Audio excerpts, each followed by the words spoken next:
வணக்க நண்பர்களே, கடைக்கு போயிருந்தேன். பொம்மையோடு சேர்த்து ஒரு ப்ரெஷ் இருந்துச்சு, பார்க்கவே அழகாக இருந்துச்சு, வாங்கிக்கிட்டேன். எம்ஆர்பி பார்த்தீங்கன்னா 60 ரூபா. சூப்பர் மார்க்கெட்டில் வாங்கினேன், 45 ரூபா போட்டாங்க. சரி என்னமோ 15 ரூபா டிஸ்கவுண்ட்னு சொல்லி வாங்கிக்கிட்டேன். டிஸ்கவுண்ட் கொடுக்கலனாச்சும் வாங்கத்தான் செய்வேன், ஏன்னா பார்க்க அழகாக இருந்துச்சு. சின்ன பிள்ளைய பார்த்திங்கன்னா பொதுவாக பல் துலக்க மாட்டேன்னு அடம் பிடிக்கும். அந்த மாதிரி அடம் பிடிக்கிற குழந்தைகளுக்கு இந்த மாதிரி ஒரு இதை வாங்கி கொடுங்க. வாங்கி கொடுத்தீங்கன்னா கண்டிப்பாக அதுக பல் துலக்கத்தான் செய்யும். பொம்மைக்கும் அப்படியே பல் துலக்கி விட்டுருங்க, அப்படியே பல் துளைக்கும் அப்படின்னு சொன்னால் ஓகேன்னு சொல்லிடும்.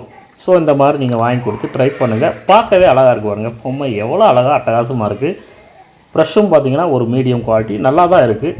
சின்ன பிள்ளைங்க யூஸ் பண்ண அளவுக்கு நல்லா தான் இருக்குது. ஸோ நீங்கள் தாராளமாக நீங்கள் வாங்கி கொடுத்துக்கலாம். எனக்கு அந்த ப்ரெஷ்ஷோட பொம்மை தாங்க ரொம்ப பிடிச்சிருக்கு. அழகாக அட்டகாசமாக இருக்குது பாருங்கள். முடி பார்த்திங்கன்னா நல்லா ஒரு பிங்க் கலரில் கொடுத்துருக்காங்க, நல்லா இருக்குது.